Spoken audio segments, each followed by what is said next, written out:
E aí, pessoal, vamos dar continuidade ao nosso segundo bimestre da disciplina de Biologia Celular. E hoje nós vamos falar sobre organelas e estruturas celulares. Nessa imagem nós podemos observar uma célula eucariótica. Como é que eu sei disso?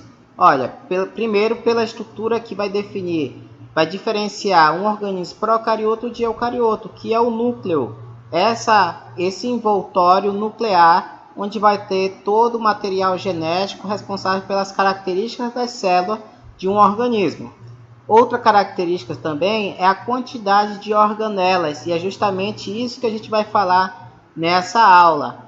A complexidade de organelas e as funções, as diversas funções das organelas, cada uma responsável por uma função, uma característica daquela célula, ok? Então vamos detalhar agora adiante as organelas, estruturas e as funções de cada uma delas. Vamos começar falando do hialoplasma, que não é exatamente uma organela. Na verdade, ela é o líquido que vai estar mergulhado todas essas organelas, essas estruturas, e é de extrema importância para a célula. Então, o que é o hialoplasma? É o conteúdo interno das células, constituído de uma solução coloidal. O que eu quero dizer com isso? É uma solução que não é exatamente líquida, como uma água. Na verdade, é uma solução semelhante a um gel, que tem partículas, proteínas que vão dar essas consistências. Dentre os seus principais componentes, a gente pode destacar a água, logicamente, os íons, os sais minerais e as substâncias orgânicas, principalmente as proteínas. Então, nessa substância vão estar mergulhadas as diversas organelas presentes em uma estrutura celular. E cada uma dessas organelas, logicamente, vai ter as suas funções específicas.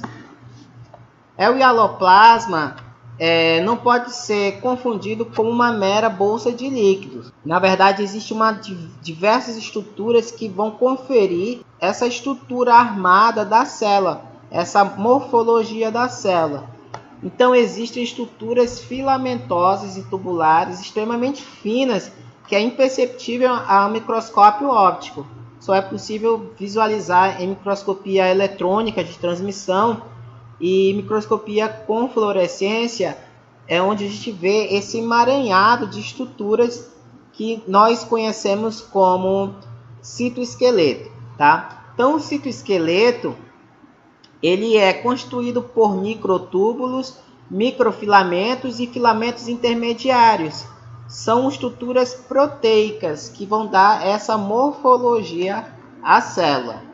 Bom, aqui a gente consegue ver a estrutura dos componentes do citoesqueleto, começando aqui com os microtúbulos, que são esses filamentos de maior espessura, e vocês podem observar que ele tem diversas proteínas. Cada uma dessas bolinhas são proteínas interligadas umas às outras, tá? Formando essa coluna de dímeros, formando essa espiral que vai dar essa resistência na célula. Também temos os filamentos intermediários. Como o próprio nome diz, é um filamento de espessura intermediária entre o microtúbulo e os filamentos de actina. Ele vai ter uma disposição na célula mais emaranhada. Então, ele vai ter uma função mais de preenchimento da célula. Já os filamentos de actina, por outro lado, são os filamentos de menor espessura, 7 nanômetros. Então, é muito, muito pequeno. E ele tem essa disposição mais alongada, e que pode variar, mais condensada ou mais alongada, dependendo do estado fisiológico da célula, e por isso ele vai ter esse movimento de contração e retração, quer dizer, de contração e de alongamento, fazendo com que a célula tenha um movimento como se fosse dando maleabilidade à célula. Então ela pode esticar, mudar a morfologia de acordo e dar movimento à célula de acordo com as características da célula. Aqui também nós temos uma outra representação de uma célula com um corte com a presença dos microtúbulos, tá? Então temos os filamentos intermediários, microtúbulos e filamentos de actina. Então, em verde, a gente consegue observar esses filamentos de microtúbulos. Essa espiral que vai estar numa disposição mais paralela, vai dar mais resistência à célula.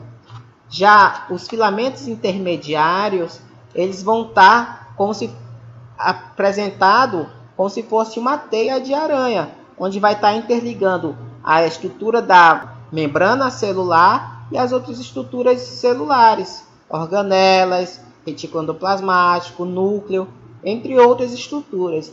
E também o filamento de actina, que vai estar à disposição, é esse verde mais claro, e onde vai estar à disposição mais longitudinal, e ele vai ter a função de dar movimento à célula. Então veja que eles vão dar uma estrutura mais rígida, né, vai dar morfologia à célula. Dependendo do estado fisiológico da célula, vai mudar as conformações de acordo com a necessidade. Aqui já é uma micrografia de microscopia eletrônica de transmissão com fluorescência, e a gente consegue observar as diferentes disposições dos filamentos intermediários.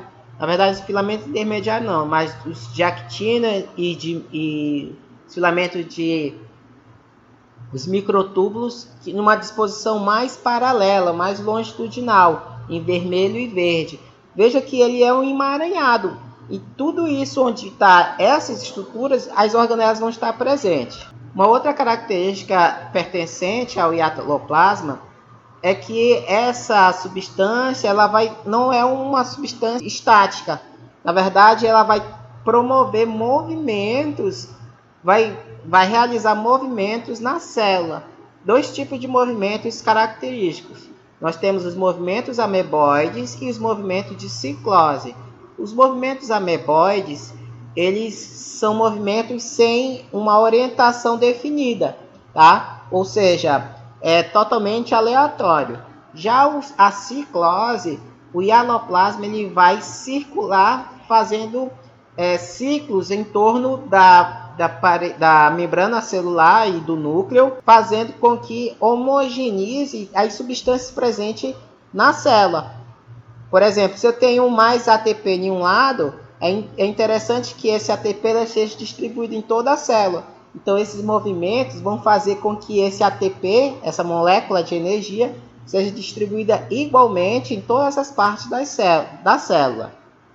Tá? Tanto a ciclose quanto o movimento ameboide. E essa movimentação, ela vai ser promovida pelas contrações dos filamentos de actina. Lembra que eu falei que ele retrai e estica, dependendo da fisiologia da célula? Então, esse movimento de esticar e retrair os filamentos vai fazer com que ocorram esses movimentos da célula, do hialoplasma na célula. Aqui é outra estrutura celular importantíssima envolvida na divisão celular das células, que é o centríolo.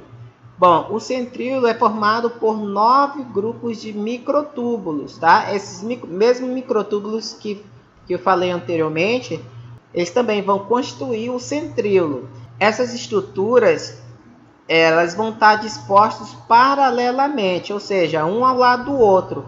E ele tem uma característica bastante notável, que é o centríolo, ele forma uma estrutura estrelar. Então veja nessa micrografia ao lado que tem uma formação de estrela, formado pelas interações laterais entre esses microtúbulos. Uma outra característica do centríolo é que ele tem DNA próprio e ele tem a capacidade de se autoduplicar em determinados momentos do estágio de vida da célula.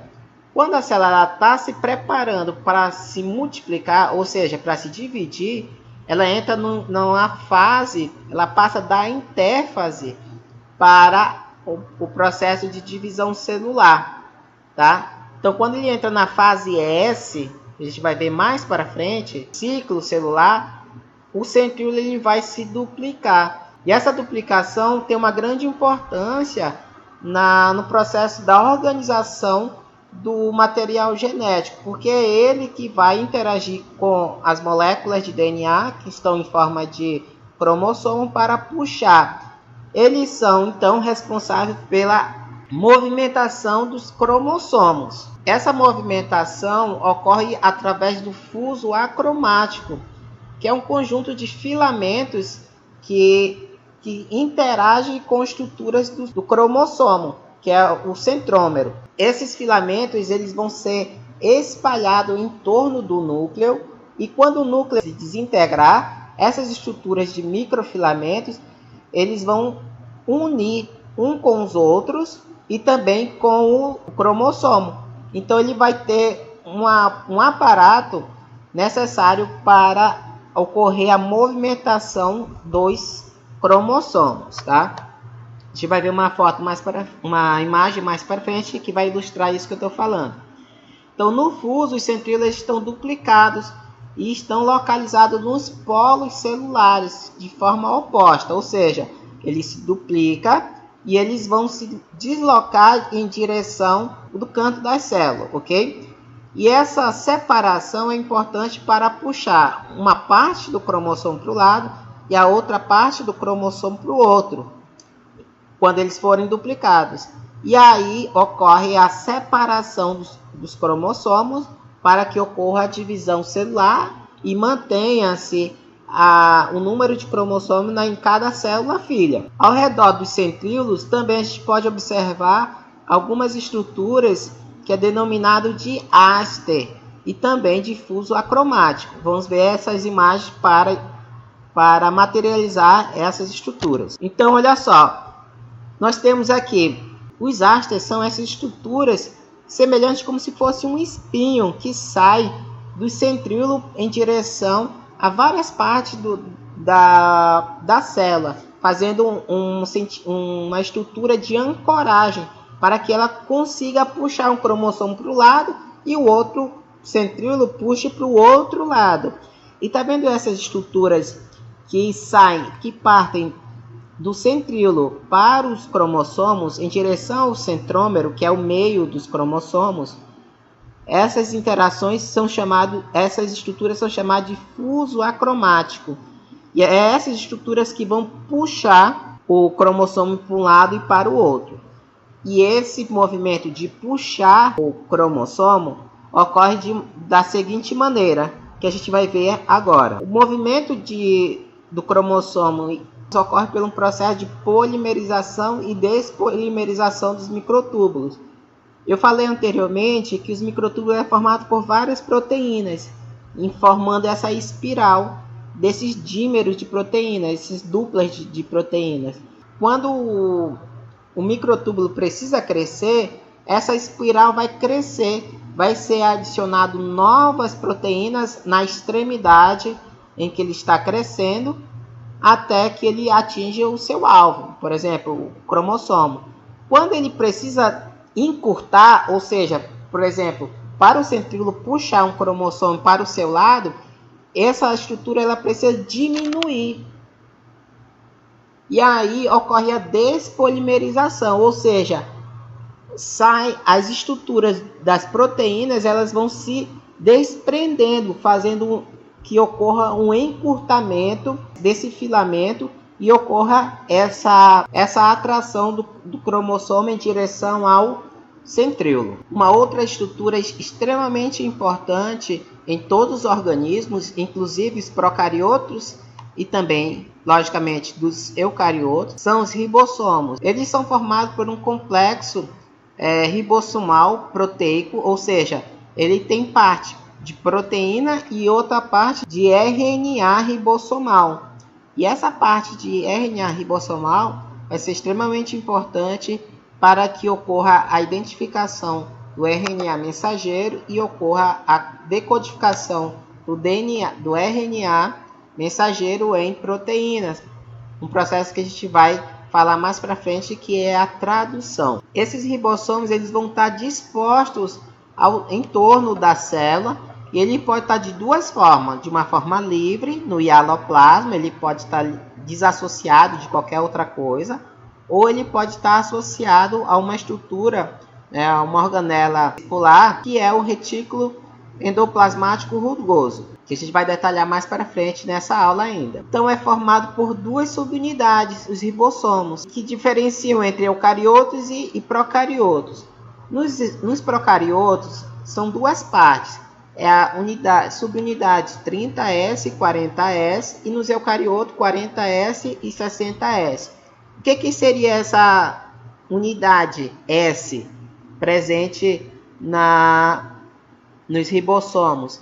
Essa unidade 30S, 40S foi denominada por um cientista que identificou que essa subunidade tem peso molecular diferenciado, uma que é mais leve e outra que é mais pesada. E cada uma dessas partes ela tem uma função no processo de tradução da proteína, tá? E elas vão ser montadas no processo de decodificação do RNA mensageiro em proteínas. Bom, a gente pode dizer que a principal função do ribossomo é a síntese de proteína. Quando falar de ribossomo, vocês têm que ter em mente logo que nós estamos falando de produção de proteína, tradução. A tradução das informações contidas no RNA mensageiro em cadeia polipeptídica de aminoácido, ou seja, proteína. Aqui então a gente tem uma representação de como é esse processo de tradução. Então temos a maior subunidade, essa vermelha, e a menor subunidade, essa azul, e é onde vai estar o RNA responsável, o RNA ribossomal responsável pela identificação do RNA mensageiro. No momento que eles identificam que tem um RNA mensageiro, a subunidade maior ela vai se acoplar na menor e formar esse complexo que chamamos de ribossomos. É nessa subunidade maior que vai ter os sítios em que ocorre a polimerização, onde vai ser descarregado RNA transportador com aminoácidos diversos, de acordo com cada códon, e então vai ser sintetizada a proteína específica que está sendo requerida naquele momento da célula. Os ribossomos, geralmente são encontrados em uma cadeia, várias cadeias de ribossomos. A gente pode chamar de complexo ribossômico, denominado polirribossomos ou polissomos. E isso tem um sentido de economia de energia e de recursos e aumento da velocidade da síntese de uma proteína em um determinado estágio fisiológico da célula. Veja só, um RNA mensageiro ele é lido por vários ribossomos que vai decodificar para a mesma proteína que está sendo requerida naquele exato momento. Então, imagine só, se para cada RNA mensageiro fosse utilizado somente uma vez, então teria que ter várias moléculas de RNA mensageiros para cada ribossomo para sintetizar uma grande quantidade de proteína. Isso, em termos de economia de energia e de recurso, é uma estratégia ruim. Além de gastar mais recurso e energia, também vai diminuir a velocidade da síntese da proteína. Então, o que acontece? Uma molécula de RNA mensageiro é lida por vários ribossomos. Essa outra organela presente nas células eucarióticas é denominado retículo endoplasmático. E ele tem dois tipos de retículo endoplasmático que a gente vai diferenciar nos próximos slides. Tá? Em todas as células, nas células eucarióticas, como eu falei, existem vesículas achatadas. E essas vesículas elas têm várias reentrâncias que chama de invaginações da membrana citoplasmática. Para a gente localizar um retículo endoplasmático, uma das primeiras estruturas que a gente tem que observar é o núcleo, porque o retículo endoplasmático nada mais é que uma extensão externa da carioteca. Então veja que nós temos o núcleo na mais central, o roxo aqui nessa imagem, e veja que a membrana externa é que vai projetar essas reentrâncias que vai formar o retículo endoplasmático. E mais distante do retículo endoplasmático rugoso, que é essa estrutura mais cheia de pontinhos, nós temos o retículo endoplasmático liso, que vai diferenciar esses dois tipos e também tem funções diferentes, tá? O retículo endoplasmático, ele tem uma propriedade de aumentar a superfície de contato no meio externo ao núcleo, tá? Então, portanto, ele facilita a entrada e a saída de substâncias naquela estrutura, além de transportar substâncias de um local para o outro, que é a formação das vesículas. Muitas das vesículas têm seu ponto de partida o retículo endoplasmático, tá? E temos dois tipos de retículo endoplasmático, temos o liso e o rugoso. O liso, ele vai ser importante, por exemplo, no transporte de impulsos elétricos de uma contração muscular ou, por exemplo, também em um neurônio. Ele representa um reservatório importante de cálcio e de ATP. Então, nas células do músculo vai ter grande quantidade de retículo endoplasmático liso. Já o rugoso, ele vai ter uma grande importância na síntese e transporte de proteínas e também de lipídios, tá? Para a membrana celular do núcleo, do lisossomo e outras organelas. Então, ele é denominado retículo endoplasmático rugoso porque na sua face externa vai estar acoplado várias estruturas que nós já falamos que são os ribossomos. Então, olha só, o retículo endoplasmático liso e rugoso, ele se inicia a síntese de glicídios e também de lipídios para a membrana celular. Então, veja só nessa imagem que há uma projeção do núcleo e veja que está saindo pequenas vesículas que vão ser direcionadas para o complexo de Golgi e do complexo de Golgi para a membrana celular e liberando o seu conteúdo para o meio extracelular, né? É um processo que a gente chama de secreção de substâncias. Então, por exemplo, a insulina, que é uma proteína, é liberada dessa forma, entre outras substâncias, tá? Que são necessárias fora da célula. As sínteses desses componentes, eles são finalizados no complexo de Golgi. Então, no retículo endoplasmático são produzidas algumas dessas substâncias, mas eles não têm um endereço certo para onde é que eles vão. Então, eles precisam passar para o complexo de Golgi e do complexo de Golgi vai ser adicionado marcadores nessas vesículas, que é como se fosse o CEP. Ele vai dizer para onde que essas vesículas elas devem ir. Se ele deve ir para o meio externo, se ele deve ir para outro meio, outra região da célula, fazendo uma locomoção de vesículas com o seu pacote, com a sua encomenda dentro da vesícula. Então, já falei aqui um pouco dessa organela que é o complexo de Golgi. Ela é uma organela que tem múltiplas funções. Ela tem muita importância na separação e endereçamento das moléculas sintetizadas nas células. A gente pode fazer uma analogia como se ele fosse um órgão de distribuição de encomendas, como se fosse o correio. É ele que vai receber as encomendas e vai direcionar para onde essas encomendas vão. Se a célula produz uma proteína que precisa ser liberada para meio extracelular, é no complexo de Golgi que ela vai receber esse marcador, esse endereço para o meio externo. Se essa proteína precisa ir para a mitocôndria ou para o cloroplasto, são outras organelas que nós já falamos nas aulas anteriores. Então ele tem marcadores específicos para essas organelas, tá? Então eles funcionam como um grande correio. E as vesículas que saem do complexo de Golgi, eles funcionam como se fosse o carteiro, ok? Então essa é uma analogia muito utilizada e muito útil para a compreensão da função do complexo de Golgi. Então ele é o correio da célula, tá? Ele vai encaminhar as vesículas de secreção, formando os lisossomos também.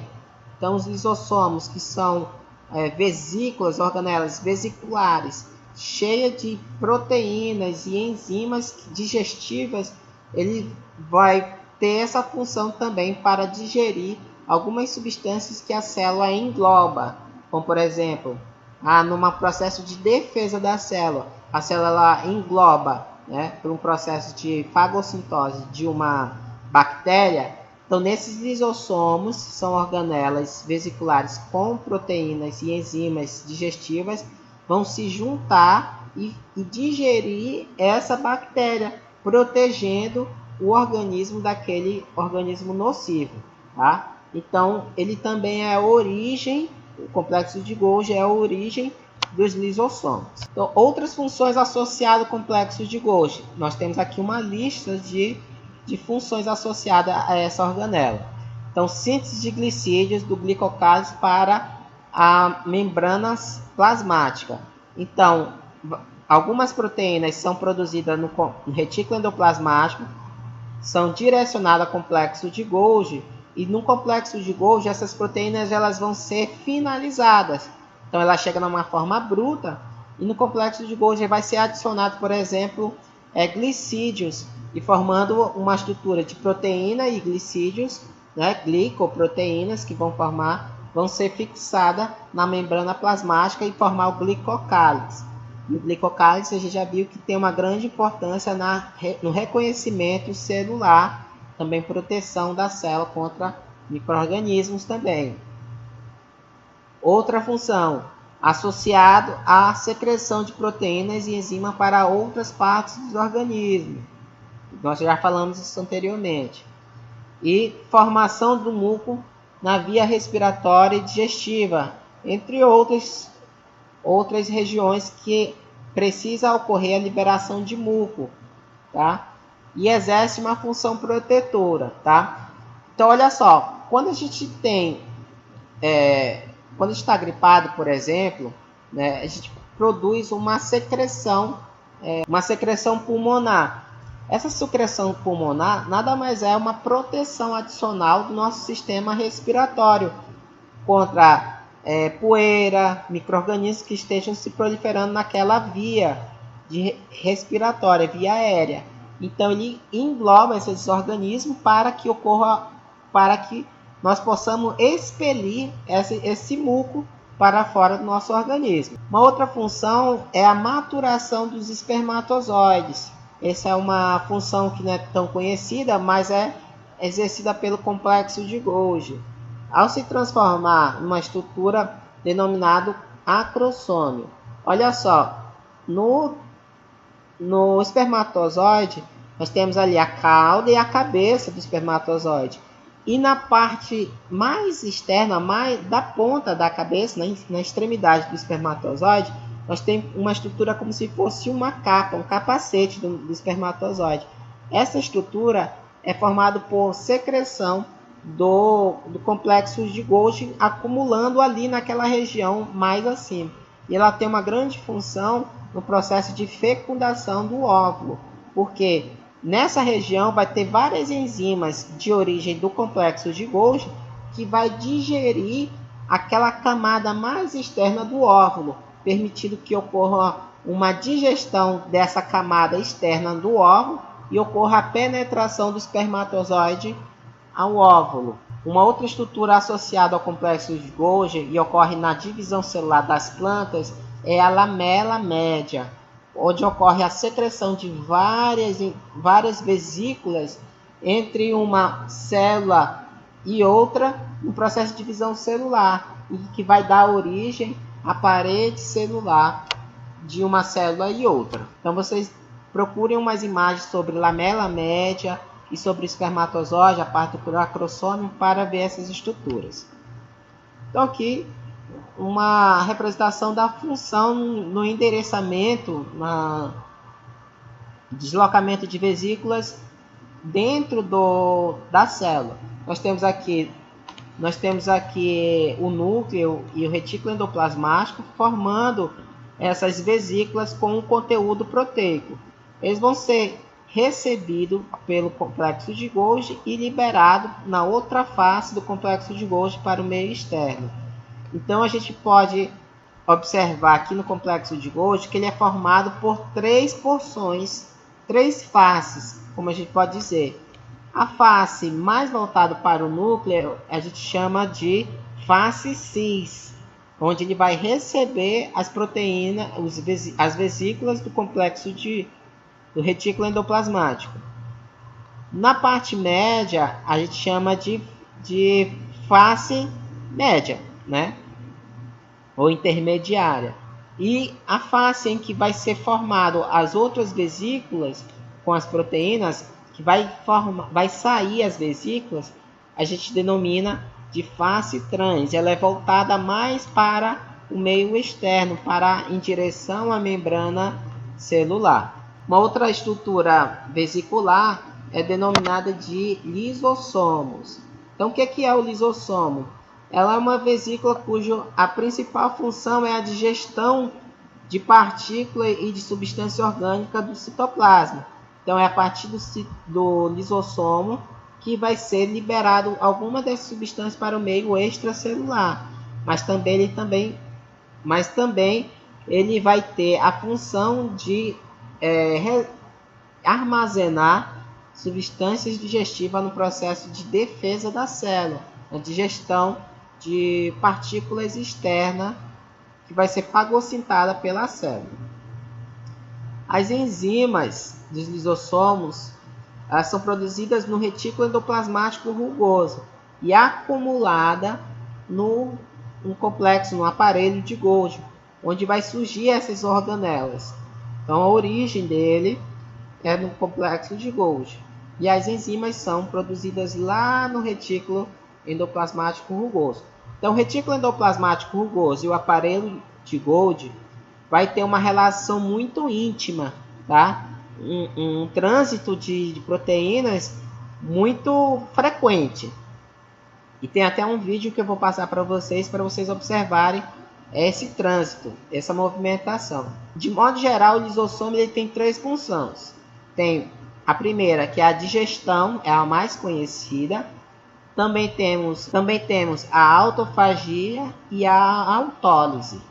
A digestão está relacionada à digestão, reciclagem de substâncias internas da célula e também no processo de defesa da célula para fagocitar partículas, corpos estranhos e também micro-organismos que a célula precisa eliminar. A autofagia é no processo de reciclar organelas. Então, uma mitocôndria, por exemplo, ela está velha, a sua função não está sendo exercida de forma eficiente, então ela precisa ser reciclada num processo que vai economizar recursos e energia para a célula. Então, o que o lisossomo vai fazer? Vai englobar essa organela e os conteúdos internos vai ser reaproveitado para a síntese de outra estrutura celular. E a autólise está relacionada ao processo de morte programada da célula, a apoptose. Ou seja, o lisossomo ele vai se desintegrar, as substâncias protease, DNase, lipase, são enzimas digestivas que vão ser liberadas no citoplasma e elas vão digerir várias partes da célula, ocorrendo a morte da célula. Aqui uma estrutura que vai representar o lisossomo. Veja que ele tem uma característica muito semelhante à membrana celular, onde nós podemos observar que tem na face externa, ela é formada por uma bicamada lipídica, fosfolipídica. Tem uma face que é de lipídios, tá? Que é essa mais interna, essa verde, que é de ácidos graxos, e essa parte mais externa são um fósforo, semelhante à membrana celular. E ele vai proteger o meio externo do meio interno, que está cheio de enzimas digestivas, hidrolíticas, por exemplo, entre outras substâncias ácidas que vão digerir diversas substâncias que entrar em contato com o lisossomo. Aqui uma representação de alguns processos da formação de lisossomo e associado a algumas funções dele.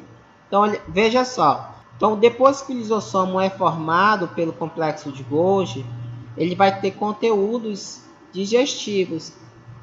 Então, olhando aqui para a setinha, ó, então veja que ele pode, para essa primeira rota aqui, ele pode englobar a membrana. Uma membrana ela pode englobar uma mitocôndria, e o mitocôndria, quando encontrar um lisossomo, vai ocorrer o que? A digestão da mitocôndria para a reciclagem.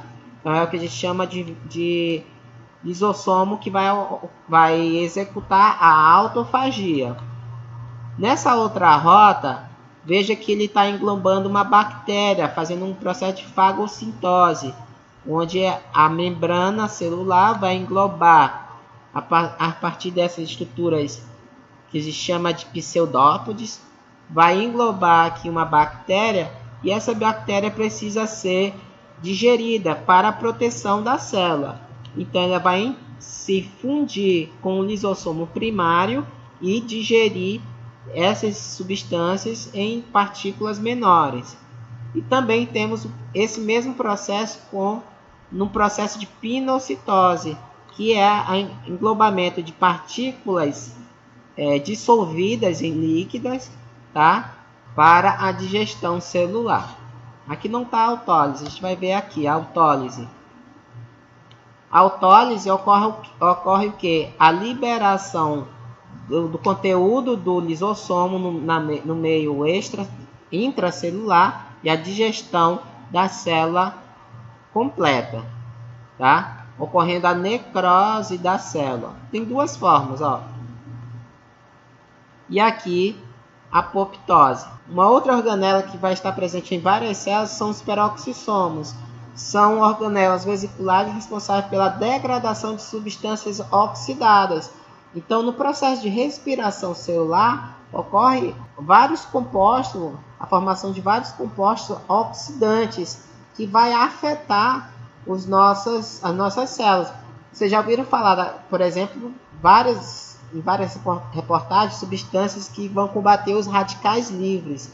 São justamente essas substâncias que vão oxidar a nossa célula. E quando oxida a nossa célula, ocorre o envelhecimento da célula e ocorre a morte precoce da célula.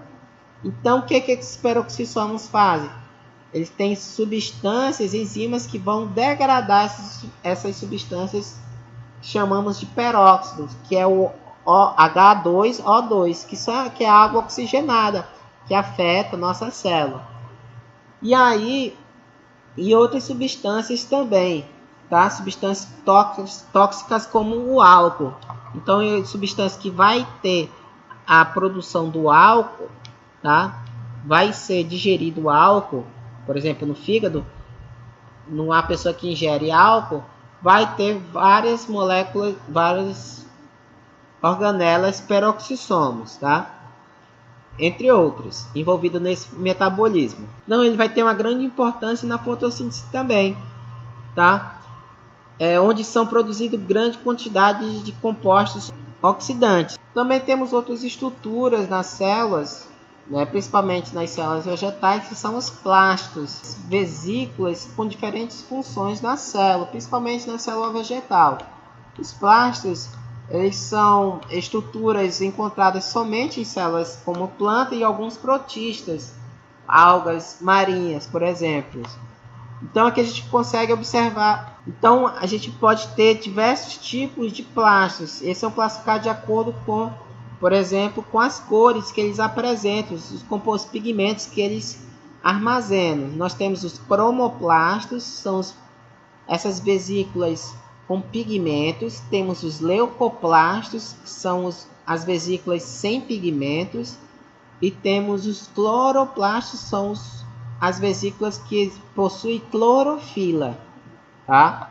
Que é presente muito nas plantas e vários protistas também. São estruturas pigmentadas e não pigmentadas com diversas funções. Olha só, aqui alguns tipos de plastos presentes na planta. Nós temos o cloroplasto, nós temos o amiloplasto, que é um tipo de leucoplasto, e temos o cromoplasto, que temos aqui um plasto onde contém carotenoides, muito presente, por exemplo, na batata laranja, na cenoura. E essas estruturas, elas podem ser convertidas umas às outras, tem uma interação.